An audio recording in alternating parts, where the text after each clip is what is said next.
안녕하세요. 서울에 사는 30대 여자입니다. 얼마 전 딸을 출산하고 육아 전쟁 중인데요. 매일 필립의 사연방을 틀어놓고 힘을 내고 있답니다. 여러 사연들을 매일 들으며 배꼽이 빠지도록 웃었는데 오늘은 제가 웃음을 선물하려고 글을 쓰게 되었어요. 시간 나는 대로 틈틈이 써서 한 달 동안 정리해서 사연을 보냅니다. 그럼 재밌게 들어주세요. 제 입으로 이런 말을 하기 정말 부끄럽지만 어릴 적부터 남자들에게 인기가 많았어요. 거울에 비친 제 얼굴을 보면 평범하기만 했는데 무슨 행운인지 항상 제 주변에는 남자들이 많았답니다. 그렇다고 제가 공주병에 걸린 아이로 지낸 건 아니에요. 오히려 털털하게 보이기 위해 치마 한 번 입지 않았고 머리도 쇼컷으로 하고 다녔습니다.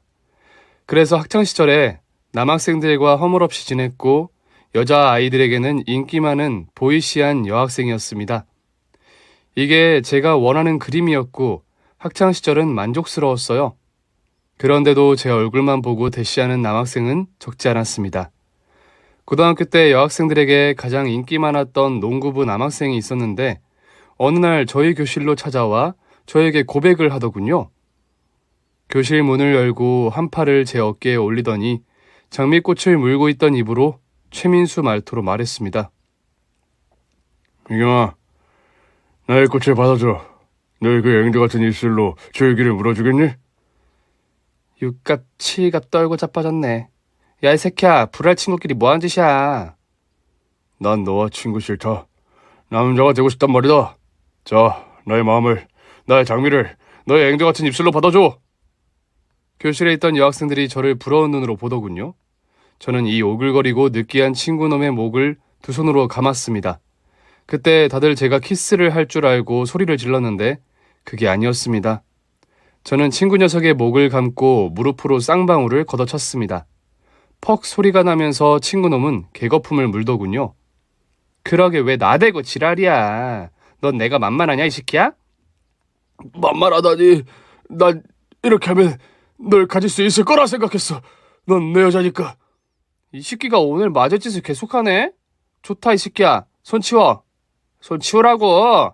쌍방울 터뜨려서 남성 호르몬 없애줄 테니까. 그거 떨어지면 날 친구로 받아들일 거 아니냐고. 어서 손 치워. 그러자 친구놈은 한 손으로 그곳을 쥐어잡고 다른 손으로 저에게 다가오지 말라고 손짓을 하더군요. 미경아, 미안해. 내가 육갑 떨었어. 다신 고백 같은 거 안 할게. 진작 그랬어야지. 야, 이 새끼야. 한 번만 더 까불면 평생 앉아서 오줌 누게 할 줄 알아. 그 친구가 저를 좋아해주는 건 고마운 일이긴 했지만 학창시절에는 남자친구를 사귀고 싶지도 않았고 그동안 받아왔던 뜨거운 관심이 부담되었기 때문에 모두와 친구로 지냈답니다. 제가 대학에 갔을 때도 역시나 쇼컷과 청바지에 셔츠를 입으며 보이시한 차림으로 다녔어요. 그러다 저도 같은 과 동기 남학생과 사귀게 되면서 치마도 입게 되었고 머리도 길렀어요. 그러자 학교에서 아주 유명한 여학생이 되어 다른 과에서 제 얼굴을 보러 오겠다며 강의실 복도로 남자들이 줄을 섰습니다. 마치 동물원에 원숭이라도 보러 온 애들 마냥 부담스러운 시선으로 저를 구경하더군요. 그래서 저의 연애는 길게 가지 못했어요. 남자들에게 인기가 많고 같이 다니기 불편하다는 이유로 제가 먼저 차이게 되었죠. 이후 이별 후유증 때문에 힘들어서 다시 머리를 쇼컷으로 잘라버렸습니다.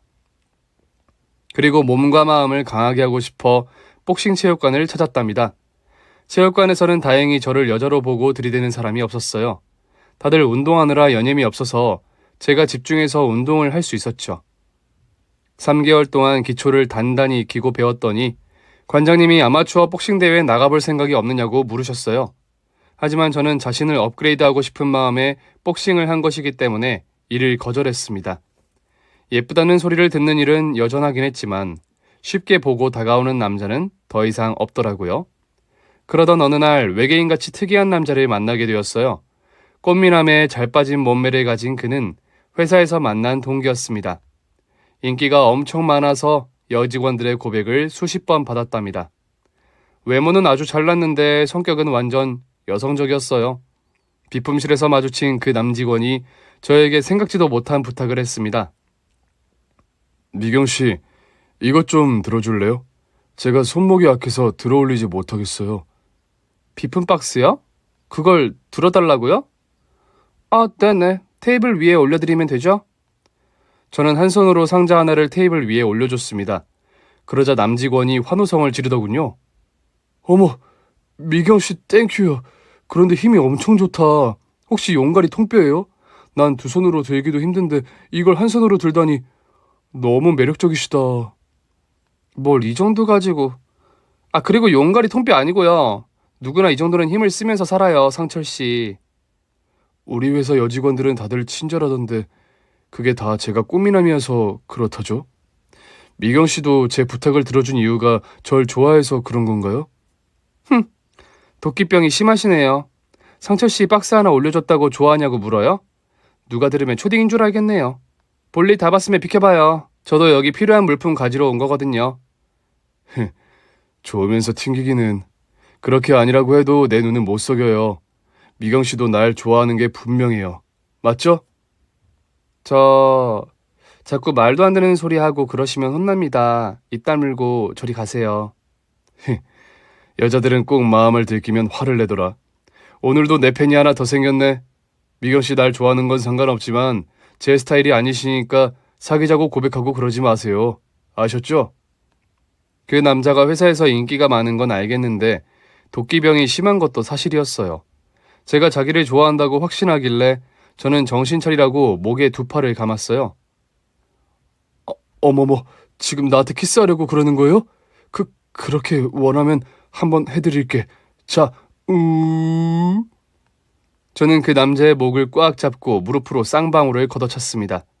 그러자 캑 하는 소리가 터져 나오면서 바닥에 뒹굴더군요.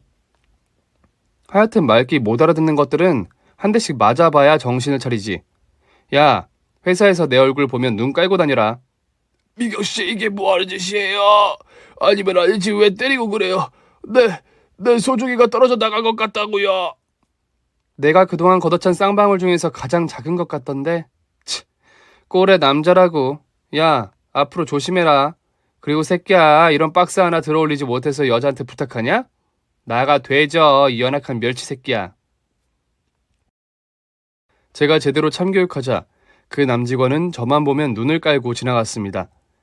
회사를 다닌 지 1년이 조금 지나고 회사 대표님이 저를 따로 불러서 일을 주셨어요. 회사를 홍보하는 영상을 만들 것인데 저더러 사회자 역할을 해줬으면 좋겠다고 하셨어요. 대표님 눈에 가장 눈에 띄는 미모가 저였다고 말씀하시며 예쁘게 단장해서 회사의 얼굴이 되어달라고 부탁하셨답니다. 그래서 저는 시키는 일이라 제대로 할 마음에 이참에 샵에 가서 메이크업을 받고 머리를 하고 치마 정장을 입고 회사에 갔어요. 그리고 홍보 영상을 찍으러 거의 모든 부서를 돌았는데 남직원들이 하나같이 놀란 눈으로 저를 보더군요. 평소 꾸미지 않고 추레하게 다니던 제가 꾸몄더니 놀랄만도 했죠. 여하튼 무사히 영상 촬영을 다 하고 제 자리에 돌아갔습니다. 그런데 제 책상에는 남직원들이 두고 간 간식이 수북하게 쌓여 있었어요. 제가 이런 게 싫어서 꾸미지 않고 다닌 것인데 그날 하루 꾸몄더니 또 인생이 피곤해질 것 같았습니다. 다음날 맨 얼굴에 청바지를 입고 출근했는데도 저에게 관심을 주는 남자들은 더 많이 늘었어요. 괜히 홍보 영상을 찍었다 싶었죠. 일주일 사이에 저에게 구애한 남자만 10명이 넘었고 퇴근 후 회사 앞에서 같이 밥 먹자고 추파를 던지는 직원도 여럿 있었습니다. 저는 최대한 말을 아끼며 거절했습니다. 그러던 월요일 아침, 저에게 한 대 얻어맞았던 상철 씨와 비품실에서 또 마주쳤습니다. 그는 눈을 깔고 들어오더군요. 상철 씨, 저기 A4 박스 좀 옮겨줄래요? 이걸 다요? 저 혼자서요? 왜? 못 들겠어요? 그럼 놔둬요. 아니에요, 들 수 있어요. 어디로 옮겨줄까요? 저희 부서 프린터 앞에다가요. 좋아요, 제가 옮겨드릴게요. 들었다. 상철 씨는 가녀린 다리로 뒤뚱뒤뚱 걸어서 저희 팀 자리까지 박스를 날라주었어요. 그런데 오후쯤 상철 씨가 이른 퇴근을 하더군요. 저는 별 신경 쓰지 않고 개인적인 일로 나가는가 보다 했는데 상철 씨가 직접 조퇴의 이유를 알려주더군요. 저기 미경 씨, 저 아까 박스 나르다가 손목을 삐끗했어요. 그래서 병원 가서 엑스레이 찍으러 가요. 네? 아까 제가 부탁한 A4 박스 때문에요? 헉, 그거 날랐다고 손목이 삐어요? 내가 손목이 약해서 전 미경 씨가 또 때릴까봐 부탁을 들어줬어요. 왜요? 설마 쌍방울에 걷어찰까봐? 이봐요. 그때는 상철 씨가 자꾸 오버하고 까불어서 그런 거고 아까는 그냥 부탁이었어요. 거절하면 그만인 걸 왜 미련하게 다쳐가면서 들어줬어요. 그러자 상철 씨가 머리를 남기며 반짝거리는 눈으로 대답하더군요. 그건 내가 미경 씨를 좋아하니까요. 미경 씨는 보면 볼수록 아름답고 예쁜 사람이에요. 고백하고 싶었는데 얻어 터질까봐 이제야 고백합니다. 상철 씨 진짜 캐릭터가 독특하네요. 뭐 고백은 잘 들었어요. 그런데 내가 연애에는 관심이 없어서 가서 손목 치료 잘하세요. 뭐지? 지금 날 거절한 거예요? 우리 회사 최고의 킹카인 나를 외면했단 말이에요? 나를 이런 식으로 대한 여자는 평생 미경 씨가 처음이에요. 당신이라는 사람 내가 꼭 가지고 말겠어. 아우, 또 저놈의 자뻑. 상철 씨 병원 가는 김에 정신과에도 들렀다 와요. 도끼병 좀 고치고 오라고요. 저는 상철 씨가 실없는 고백을 한 거라 생각하고 무시하고 넘어갔습니다. 그런데 다음 날도 다다음 날도 계속해서 고백하더군요. 둘만 있는 장소에서 고백하는 것도 모자라 아예 저희 팀 사무실에 들어와서 사랑 고백을 했답니다. 미경 씨, 점심 먹고 안구 정화하려고 들렀습니다. 아, 역시 사랑스럽군요. 그럼 이따 쉬는 시간에 보고 싶으면 또 내려올게요. 아씨, 쳐맞아봐야 정신을 차릴 거예요? 회사에서 뭐 하는 짓이에요? 뭐 하는 짓이긴요. 내 인생의 가장 중요한 순간을 마주하고 있잖아요. 아, 징글징글하네. 사람들 많으니까 그만 나가요. 이런 식으로 매번 저를 찾아와서 고백하는 바람에 회사에 있던 상철 씨를 좋아하는 여직원들은 저에게 눈살을 찌푸렸고 남직원들은 모두 저를 포기하더군요. 회사 최고 미남이 들이대니 마음을 접은 모양이었습니다. 회사의 소문은 저와 상철 씨가 사귄다고 이미 널리 퍼져버렸는데 상철 씨는 이를 부인하지 않고 맞다고 거짓말을 했어요. 졸지에 저는 사내 커플이 되고 만 겁니다. 너무 화가 난 저는 상철 씨를 회사 밖으로 불러 경고했어요. 소문이 사실이 아니라고 해명하라고 기회를 주겠다고 했죠. 그러자 상철 씨는 그럴 수 없다며 실실 쪼개더군요. 이에 저는 복싱을 배우고 처음으로 주먹을 날리고 말았어요. 잽으로 상철 씨 얼굴을 한 대 쳤더니 바로 대자로 자빠져서 기절했습니다. 뭐야, 그거 한 대 맞고 기절한 거야?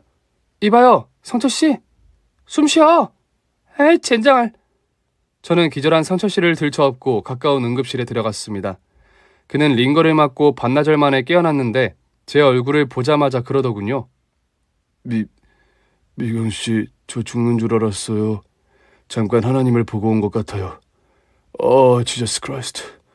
그분은 나에게 절대 미경 씨를 놓치지 말라고 충고했습니다. 당신은 나의 운명입니다. 하, 외계인 같은 시키. 이걸 진짜 어쩌면 좋지? 아, 그래, 사귀어 봅시다. 얼마나 버틸지 모르지만 만나 보자고요. 역시 신은 존재하고 있었어. 나의 간절함을 들어주시다니. 미경 씨, 사랑합니다. 우리 오래오래 행복하게 함께해요. 저는 사귄다고 했으나 오래가지 못할 거라 확신하고 그와 연애를 시작했습니다. 그런데 제 예상은 완전히 빗나갔습니다. 그 외계인 같은 상철 씨를, 비실비실하고 연약한 상철 씨를 진심으로 사랑하게 됐습니다. 제가 이럴 거라고는 상상도 못했는데 눈에 콩깍지가 제대로 씌었는지 하루 종일 그의 생각이 떠나지 않아서 열렬히 사랑하게 되었네요.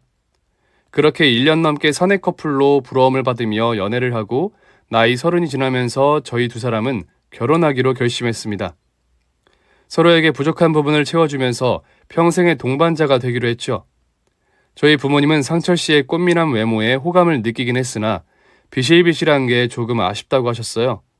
그렇다고 결혼 자체를 반대한 건 아니고 운동 좀 시키라고 조언 정도 해주셨습니다. 한편 남편의 유일한 가족인 시어머니는 미국 한인타운에서 장사를 하고 계셔서 인사를 못 드렸어요. 그런데 저를 만나지도 않고 결혼 승낙을 하셨다며 상견례 날짜를 잡으라고 하더라고요. 시어머니가 미국 생활을 정리하고 한국에 들어온다고 해서 상견례 날을 손꼽아 기다렸습니다. 한 달 뒤, 한국에 오신 시어머니를 상견례 자리에서 처음 뵙게 되었습니다. 저희 식구들이 먼저 도착해서 기다리고 있었는데 문이 열리며 예비 남편과 함께 들어왔어요. 그이가 먼저 들어오고 시어머니가 뒤이어 들어오시는데 문 사이에 껴서 들어오질 못했습니다. 덩치가 얼마나 크시던지 좋기 100kg은 넘으시는 것 같았어요. 육중한 몸이 식당 룸에 미닫이 문에 걸려서 낑낑대시는데 저도 모르게 폭소하고 말았습니다. 물을 들이키던 중이었는데 시어머니의 모습을 보고 입안에 든 물을 분수처럼 쏟아버렸죠. 아, 여기 왜 이렇게 좁은 거야? 가게 인테리어가 개판이구만. 됐다. 빠졌어. 아휴, 힘들다 힘들어. 저와 부모님은 자리에서 일어나서 처음 본 시어머니한테 인사를 드렸어요. 어머님, 처음 뵙겠습니다. 네가 미경이구나. 그래, 듣던 대로 와꾸가 좋네. 왔고요? 낮바닥 말이야. 얼굴이 좋다고. 아, 네네. 감사합니다, 어머님. 어머님도 미인이십니다. 왜 말을 더듬어? 빈말하기가 힘들었냐? 그리고 너 아까 내가 문에 꼈을 때 물을 뿜어가며 웃었지? 사람은 첫인상이 중요한 건데 오늘 좀 실망했다. 죄송해요, 어머님. 제가 아직 철이 없었나 봐요. 달라지도록 하겠습니다. 그래야 할 거야. 내 귀한 아들과 결혼하게 되면 아주 잘해야 한다고. 4대 독자의 몸이 약해서 네가 해야 할 일이 많을 거다. 시어머니가 하는 말이 조금 거슬리긴 했지만 상견례 자리에서 사사건건 따지고 싶지 않으니 무조건 알겠다고 대답하고 넘어갔습니다. 다행히 갈등 없이 결혼은 잘 치렀고 남편과 둘이 부부가 되었습니다. 그이는 몸이 약하긴 하지만 제가 해달라고 하는 걸 잘해줬어요. 이를테면 주방에 한 번도 들어간 적이 없다며 아무것도 못한다고 했는데 제가 하나하나 가르쳐주고 시켜봤더니 살림을 꽤 잘했어요. 주말에 제가 새콤한 짭짤한 게 먹고 싶어서 김치 부침개를 해달라고 했더니 그이가 식당에서 파는 것보다 잘 부쳐서 가져오더군요. 자기 소질 있다. 정말 잘한다고. 내가 안 해서 그렇지 하면 엄청 잘해. 그런데 손목이 또 나간 것 같아. 삐끗한 게 인대가 늘어난 모양이야. 후라이팬 좀 들었다고 손목이 나가? 자기야, 보약도 먹이고 각종 영양제를 그렇게 먹는데 왜 이렇게 약할까? 아니다, 내가 말실수를 했네. 사람마다 타고나는 뼈가 다르니 그럴 수도 있지. 다음부터는 후라이팬은 내가 잡을게. 잘했다고 칭찬해주고 김치전을 냠냠 쩝쩝 잘 먹고 있었는데 신혼집에 시어머니가 들이닥쳤습니다. 저와 남편은 일어서서 시어머니한테 인사를 드렸어요. 어머니 모셨어요? 그래, 나왔다. 여기 내 방은 어디냐? 네? 그게 무슨 말씀이시죠? 얘가 왜 이래? Hey my son. 철, 엄마가 호텔에서 묵고 있는 거 말 안 했어? 내가 집을 구할 때까지 같이 살겠다고 했잖아. 엄마, 그거 빈말 아니었어? 진짜 우리 신혼집에서 살겠다고? 이 새끼가 엄마 말을 개똥으로 들었나? 야 임마, 엄마가 계약한 아파트는 이제 공사가 시작됐어. 1년 반은 기다려야 입주가 가능하다고. 그렇다고 계속 호텔에서 머물 수는 없잖아. 세아가 내려가서 내 짐 좀 가져와라. 용달차를 타고 왔는데 개자식이 옮겨주는데 돈을 더 받겠다고 해서 짐만 내리고 꺼지라고 했지. 내 아들은 몸이 약하니까 네가 수고 좀 해라. 네? 여기서 사시겠다고요? 1년 반이나요? 왜? 싫으냐? 나랑 살기 싫어? 그럼 저 많은 짐을 가지고 노숙하는 게 낫겠구나. 나 이만 나가보마. 어머님 아니에요. 그럼 여기서 지내세요. 갈 곳이 없다고 하시니 어떻게 하시겠어요? 그렇지. 역시 우리 며느리가 이해해 줄 거라 믿었다. 그럼 나는 욕조에서 반신욕하고 있을 테니까 네가 내 짐을 다 올려주고 정리까지 해줘라. 네, 어머님. 시어머니가 화장실로 들어가고 저와 남편은 아파트 1층으로 내려가 봤습니다.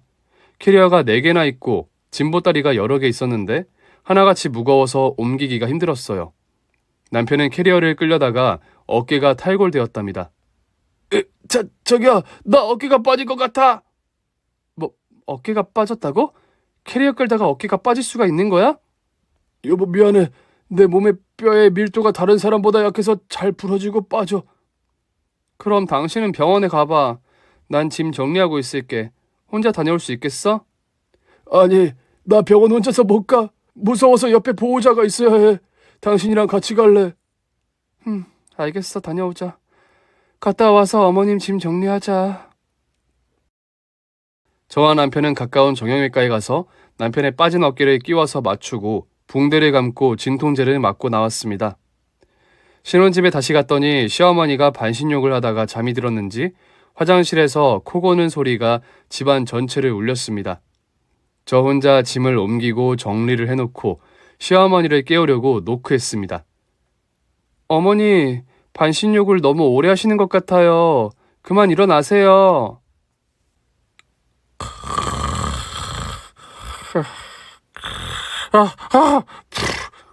시어머니는 욕조에서 한참을 주무시다가 깨어나셨는데 저를 불렀습니다. 욕조에 몸이 끼어서 못 나가고 있다며 도와달라고 하셨어요. 그래서 열쇠를 가져와서 화장실 문을 열고 들어갔습니다. 거구인 시어머니가 욕조에 앉아있는 걸 보니 저도 모르게 푹 하고 웃음이 나왔어요. 너, 나 비웃는 거냐? 이게 웃겨? 아니요, 어머님 죄송해요. 제가 꺼내드릴게요. 제 손을 잡으세요. 하나, 둘, 셋. 다시 하나, 둘, 셋. 시어머니의 육중한 몸은 욕조에서 쉽게 빠지지 않았습니다. 제가 용을 쓰며 땀으로 샤워하면서 꺼내보려고 했지만 역부족이었어요. 남편까지 불러 시어머니를 꺼내보려고 해봤지만 소용없는 일이었어요. 해가 지고 지쳐버린 시어머니는 엉엉 소리를 내며 울었습니다. 이런 스벌, 욕조를 왜 이렇게 작게 만진 거야? 아정동이 따로 없네. 야, 세아가 119 불러라. 나 여기 더 있다가는 숨 막혀서 돼지겠다. 어머님 괜찮으시겠어요? 옷을 다 벗고 계셔서. 지금 쪽팔린 게 문제야? 내 생명이 위험하니까 빨리 119 불러. 저는 119에 신고 전화를 걸었고 10분 만에 구급대원들이 찾아왔습니다. 3명의 남자가 힘을 써서 시어머니를 꺼내보려고 했지만 꿈쩍도 하지 않았어요. 그래서 기름칠을 하면 빠질 거라며 식용유를 뿌려가며 시어머니를 꺼내보려고 했답니다. 하지만 실패로 돌아갔어요. 결국 구급대원들은 망치와 오한말을 가지고 와서 욕조를 깨 부숴버렸습니다. 그제야 시어머니가 욕조에서 탈출하게 되었네요. 엉엉 울던 시어머니는 가운만 걸치고 병원에 가서 안정제를 맞으며 하루를 쉬셨고 저희 신혼집 화장실은 다시 공사를 해야 했답니다.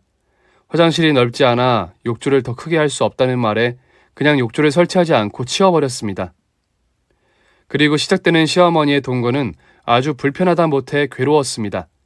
미국에 살다 오셨다고 해서 마인드가 쿨할 줄 알았는데 남자는 하늘, 여자는 땅이라는 말을 입에 달고 사셨습니다. 예, 내 아들 어깨 빠졌다면서 내가 욕조에 낀 사이에 그런 일이 있을 수가 있다니 정말 웃기는구나. 내가 분명 너 혼자 짐을 나르라고 했잖아. 아, 그게 상철 씨가 먼저 돕겠다고 나와서요. 그래서? 네 잘못이 없다 이거냐? 아니요, 죄송합니다. 어머님, 앞으로는 무거운 건 제가 들겠습니다. 그리고 오늘 아침에 보니까 내 아들이 설거지를 하더라. 내 아들은 평생 주방에 간 적이 없는데 네가 그렇게 시켰니? 나 쇼크 받고 쓰러질 뻔했잖아. 어머님, 살림은 같이 하는 게 맞죠. 저나 상철 씨나 똑같이 일하고 집에 오잖아요. 그러셔. 그래서 너는 남편을 부려먹겠다 이거냐? 부려먹겠다는 게 아니라... 시어머니는 대화 도중 주먹으로 제 배를 강타했습니다. 100kg의 펀치를 맞아보니 눈앞이 노래지더군요. 저는 고꾸라져서 무릎을 꿇고 말았답니다. 남편은 옆에서 놀란 눈치였지만 아무 말도 하지 못했고 시어머니를 말리지도 못했어요. 시어머니는 앞으로 신혼집에 있는 동안 자기 말이 법이니 잘 따르라고 경고했습니다. 정신이 혼미해진 저는 일단 알겠다고 대답하고 말았죠. 그날은 한 대 얻어맞고 화가 심하게 나서 입을 열었다간 큰일이 날 것 같아 남편에게 아무 말도 하지 않고 잠을 청했습니다. 다음날 아침 배가 아직 너무 아파서 일어나질 못했어요.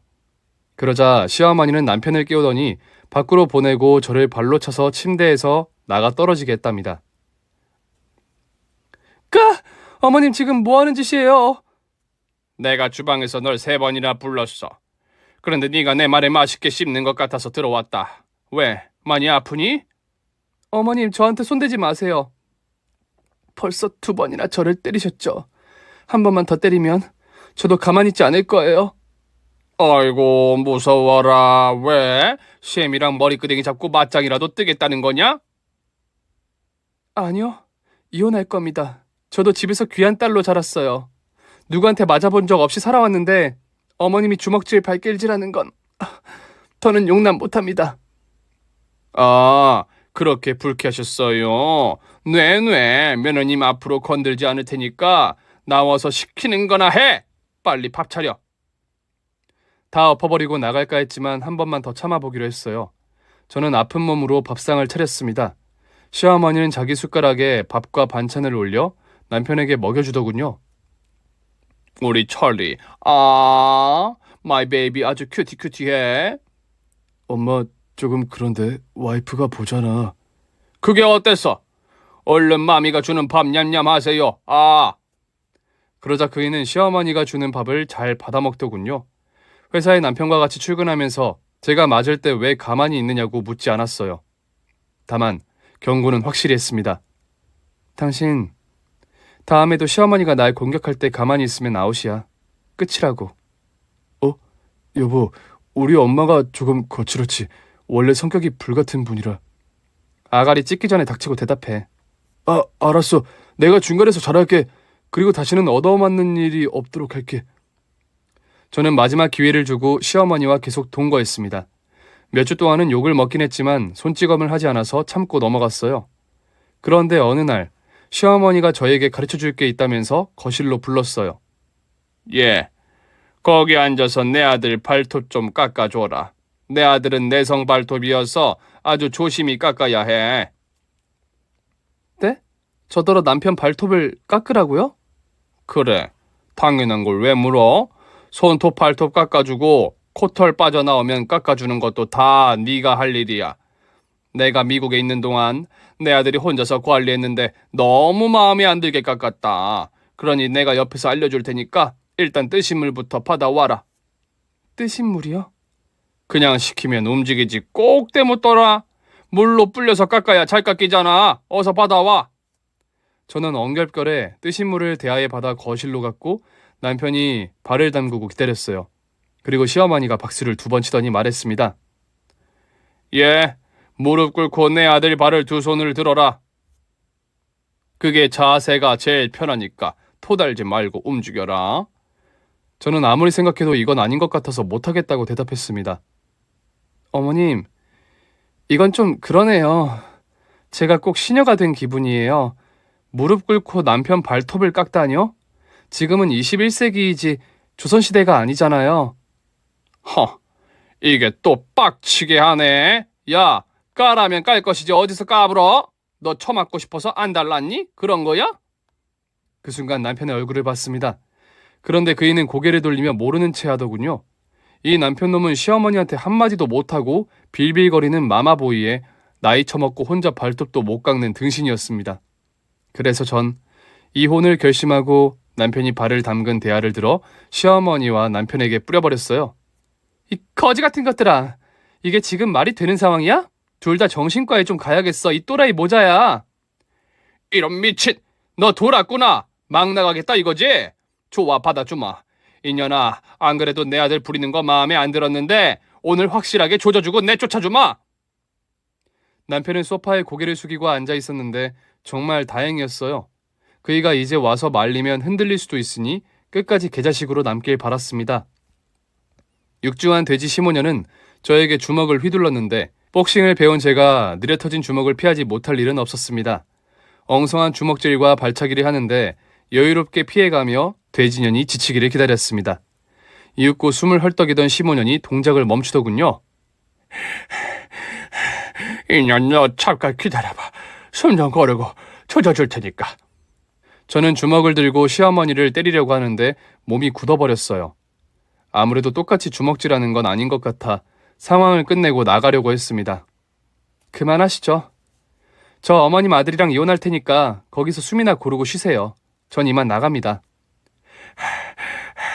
가길 어디 가려나? 제가 현관으로 걸어가던 중 시모가 점프해서 저를 덮치더군요. 천장이 무너지는 줄 알았어요.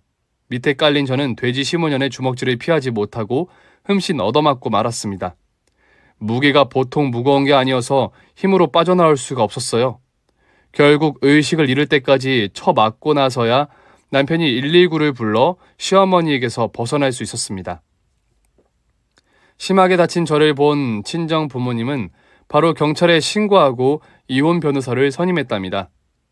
결국 이혼 소송을 내서 1억을 받아냈고 저를 때린 것에 대하여 형사처벌을 받게 되어 징역 6개월을 살게 되었습니다. 시어머니가 감옥에 가게 되었고 남편과 이혼을 하며 제대로 끝이 났답니다. 그이는 어떻게 이혼당했는지 회사에 소문이 퍼져서 자기 발로 퇴사하더군요. 이후 소식이 끊기게 되었고 1년 동안 무사히 잘 지냈습니다. 그렇게 33세의 나이가 되자 다른 사람을 만날 준비가 되더군요. 결혼은 아니어도 연애는 할 수 있을 것 같아 주변에서 소개해주는 남자를 여럿 만났답니다. 그중 건강하고 힘이 센 남자를 사귀게 되었어요. 아무래도 전 남편의 악몽이 있어서 그런지 약골은 더는 만나고 싶지 않았답니다. 여하튼 멋있는 남자친구를 사귀게 되었는데 저처럼 이혼한 돌싱이 아니라 완전 총각이었어요.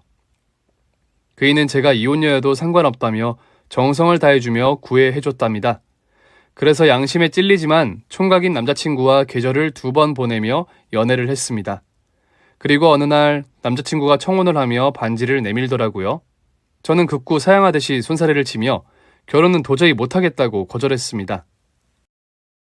연애만 오래 하자고 그이를 설득하려고 했죠. 괜히 시댁 부모님이 이혼녀와 결혼한다고 그러면 큰 사달이 날 것 같아 피하고 싶었습니다. 하지만 남자친구는 계속해서 결혼하자고 졸라댔어요. 미규가 우리 엄마도 알아. 네가 이혼한 것도 알고 계셔. 그런데 상관없다고 하셨어. 모르겠다. 내가 시어머니에 대한 트라우마가 심해서 그런지 마음이 열리지가 않아. 자기가 나보다 훨씬 아까운 남자인 걸 알면서도 쉽게 결혼할 마음이 생기지가 않아. 미안해. 그러면 우리 엄마를 딱 한 번만 만나봐. 네가 판단해서 아닌 것 같다 싶으면 다신 결혼 이야기 꺼내지 않을게. 꼭 그렇게까지 해야 해? 알았어, 한번 만나 뵐게. 대신 어머니가 자기랑 헤어지라는 말씀하시면 난 시키는 대로 할 거야. 그럴 일은 없을걸? 어쨌든 바로 약속 잡을 테니까 이번 주말에 시간 비워놔. 제가 뭐라고 시어머니를 보고 결혼을 판단하라는 건지 미안해서 죽을 맛이었습니다. 며칠 뒤 남자친구의 어머님을 뵙게 되었어요. 그런데 남자친구보다 인상이 훨씬 더 선해 보였고 마음씨도 고우셨습니다. 아이고, 사진보다 실물이 훨씬 더 예쁘시네. 아가씨 반가워요. 내가 성우 엄마예요. 네, 어머님 처음 뵙겠습니다. 그래, 어서 앉아요. 천천히 이야기 나눕시다. 엄마, 내 여자친구 장난 아니지? 진짜 여신급이지? 그래, 맨 얼굴인 것 같은데 빛이 나게 아름답구나. 이런 아가씨가 내 며느리가 되면 날마다 자랑하러 다닐 것 같아. 미경씨, 내가 말을 놓아도 될까요? 네? 네, 어머님 편하게 말씀하세요. 그래, 내 아들한테 들었어. 이혼을 했다고? 네, 어머님. 저 이혼녀입니다. 염치 없지만 성우 씨를 넘보고 말았네요. 아주 잘 넘봤어. 둘이 아주 잘 어울리네. 네? 그게 무슨 말씀이신지. 호리호리한 시어머니는 얼굴에 주름이 자글자글했지만 숨길 수 없는 미모는 빛이 나고 있었습니다. 어머님은 뭔가를 결심했다는 듯이 미소를 지으며 저와 남자친구를 보며 말을 꺼냈습니다. 미경씨, 내 아들하고 결혼하게. 내가 반대할 거라고 지레 겁을 먹은 모양인데 난 자네가 이혼녀여도 상관없어. 어머님 저기 진심이세요? 아이고, 왜 이렇게 사람 말을 못 믿나? 요즘 이혼이 무슨 흠이라고 그래.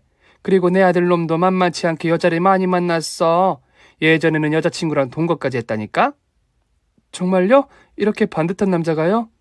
지금이야 반듯해 보이지. 예전에는 속 많이 썩였어. 인물 좀 반반하다고 여자를 얼마나 많이 만났는데. 그러니까 미경씨가 움츠러들지 않았으면 좋겠어. 그냥 내 아들하고 결혼해서 잘 살았으면 한다고. 어머님, 감사해요. 이렇게 절 받아주셔서 고맙습니다. 그럼 결혼하겠다는 거지? 성우야, 됐다. 네 놈이 못한 걸 내가 해줬다. 결혼하겠다고 했으니까 이젠 걱정할 일 없지? 엄마 고마워. 미경이가 어찌나 밀어내던지 엄마 도움이 아니었으면 100년 만년 연애만 하고 살았을 거야. 아무튼 우리 이제 한 식구가 되기로 했으니까 술 한잔 할까? 여기 이모, 소주 한 병 주세요. 그렇게 새 시어머니와 새 남편이 될 사람과 고기와 술을 먹으며 대화를 나눴습니다. 시어머니는 시종일관 우아하고 교양 있게 보였습니다. 이런 시어머니라면 결혼해서 맞을 일은 없을 것 같아 좋은 마음으로 재혼하기로 결심하게 되었네요. 술이 조금 들어가고 해가 뉘엿뉘엿해지자 그만 자리에서 일어나려고 했는데 누군가 뒤에서 저를 불렀어요. 어라, 이게 누구야? 나 깜빵에 보낸 쌍년 아니야? 67년 잘 만났다. 미경아. 두 모자는 밥을 먹으러 들어오는 길이었습니다. 하필 제가 새 시어머니한테 인사드리는 날 마주치게 된 건지 하늘이 원망스러웠습니다. 저는 두 사람을 무시하고 남자친구와 새 시어머니를 모시고 나가려고 했어요. 그러자 전시모가 욕설을 퍼부으며 다가오더라고요. 야, 이 후레지야 샹들리에 니 조라에 똥물에 튀겨 씹어 먹으려나. 니년 덕분에 내가 깜빵도 다녀오고 위자료 1억까지 뜯겼다. 기억은 하지? 저는 돌아보며 전시모에게 말했습니다. 오랜만이네요. 그런데 여전히 100kg가 넘는 돼지시군요. 깜빵에서 밥이 잘 나왔었나? 뭐? 이게 지금 날 조롱하는 거야? 야, 이년아.